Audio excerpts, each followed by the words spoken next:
Hello everybody, my name is Rachel and welcome to my weekly wrap-up of April 12th, 2015. I hope you guys have had a good week and a good weekend so far.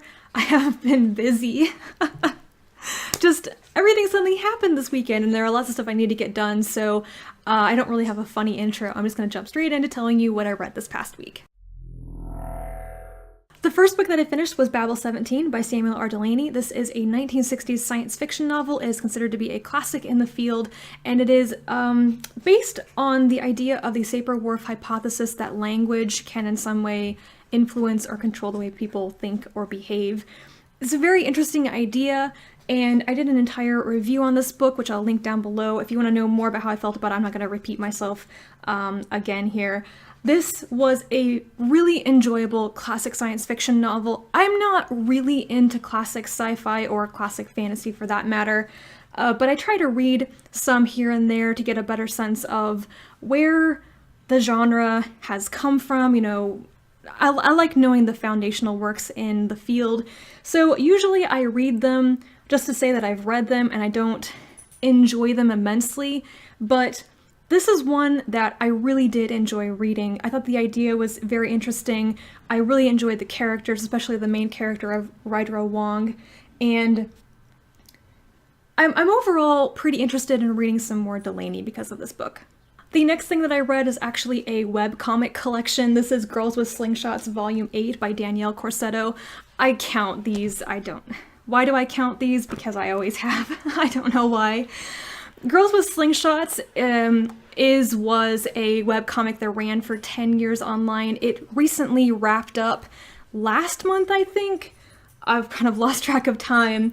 I've been reading this webcomic online since 2008, and I have been buying the print collections as they come out and rereading them. So they're not like graphic novels, it's an actual comic strip style. The main character is Hazel, and she and her close friend Jamie basically go through, you know, that period after you graduate from university. You know, you're in your early 20s and you're trying to get a job in your field and you don't know what you want to do with your life, and all of a sudden you wake up one day and you're like 30 and you're like, oh my god, I have to like grow up and be an actual adult now. I'm not in my 20s anymore.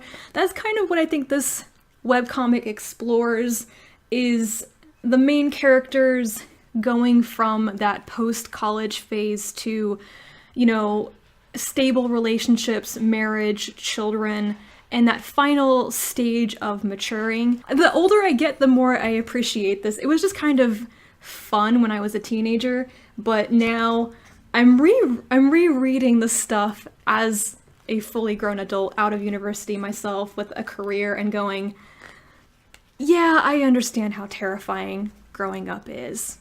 The third book that I read this week was one of the best books I have read all year, and it was Anathem by Neal Stephenson. This was a chunker. I took it back to the library, so I don't have it to show you, but if you remember I showed it in one of my previous videos. It is a really heavy book. It's like 935 pages long, and I read like 800 of those pages this past week.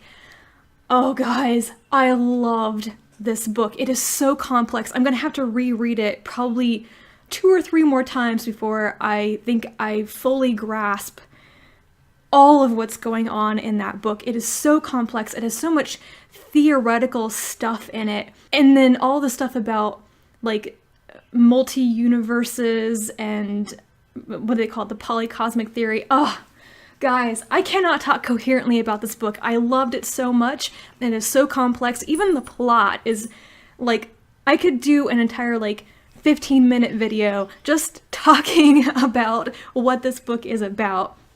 I'm not going to. I'll see how much I can oversimplify this, is no matter what I tell you, it's going to be incredibly simplistic. This book takes place on a planet called Arbra. It is not Earth. The history of this planet is very interesting. You get kind of like multiple thousands of years of history of this civilization dumped on you, and it's all important to the story about how the civilization has almost destroyed itself, has almost destroyed parts of itself in the past. And the way things have ended up is that intellectuals like mathematicians, scientists, philosophers, theorists have ended up in what are called consents. They are kind of they're so similar to monastic communities. They're not religious. It's like a monastic community that's devoted to science, not religion. And they are kept separate from the rest of the world, from the secular world. They're not allowed to have any sort of advanced technology beyond, basic clothing and how to writing utensils. And that's pretty much it. Depending on what math you're in, maths are like communities within the larger community of a consent. You can have individual maths living on their own, but if multiple maths are in one place, it's called a consent.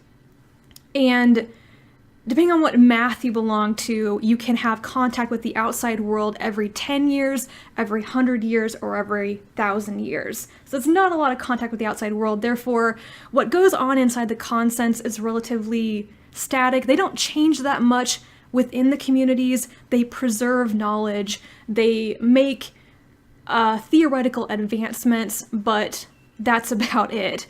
And the outside world, the secular world, extramuros, changes much more rapidly.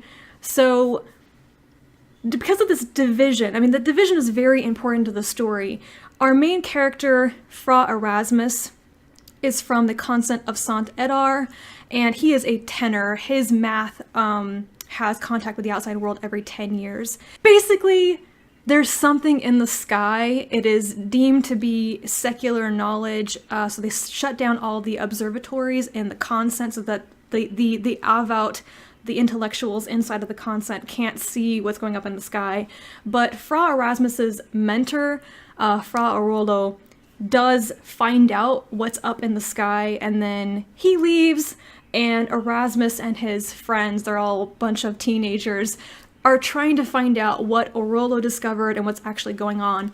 And the story ultimately seems to become about saving the world. There's this threat to the world, and a whole motley crew of people from all sorts of walks of life get together in this big adventure to save the world. And there is so much math and science and theory. I just loved it. It is really rare for me to be reading a book that just glues me to my seat for 300 pages. I'm not kidding. I read 300 pages of this book in one practical sitting in the evening. I couldn't put it down, and I loved it so much.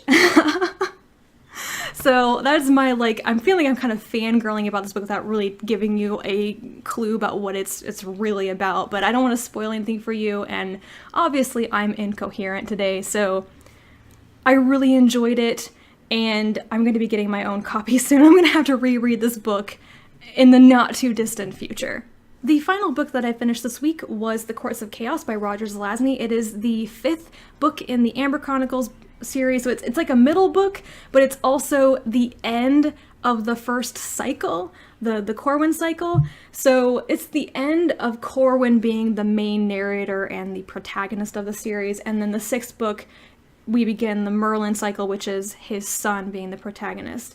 So the 5th book is not my favorite in the series. It was an okay ending for the Corwin cycle, but I just didn't find the story to be that interesting, and the end was not bad, but not horribly exciting either.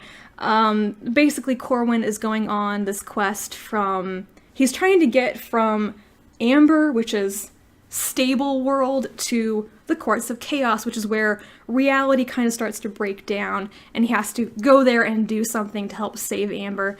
And so most of the book is him walking through shadow. There are lots of shadow walking sequences. I have learned after reading 5 of these books now that you don't really learn anything interesting or worthwhile during the shadow walking scenes. You just sort of let your eyes glaze over and get to the point where he starts talking to somebody. I hate to say that because that makes me sound like a really lazy reader, but I don't think you miss anything if you skip those sequences. I will be talking about this book with more spoilers and more in depth when I do my double review of it in the 6th book near the end of the month, if everything goes according to plan, so I'll be talking about it again. This is going to be an insanely long video, so I am going to just tell you the titles of what I plan on reading this next week and nothing more than that. I have A Fall of Moondust by Arthur C. Clarke. The Human Division by John Scalzi. I just barely started on this and then shelved it so I could finish a couple of other things, and I'm gonna have to restart it completely.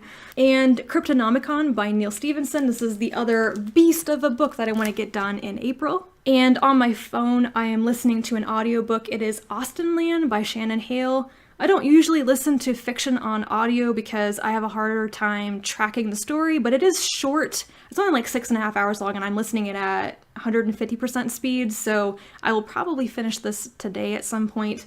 It is popcorny chick lit, and it's okay.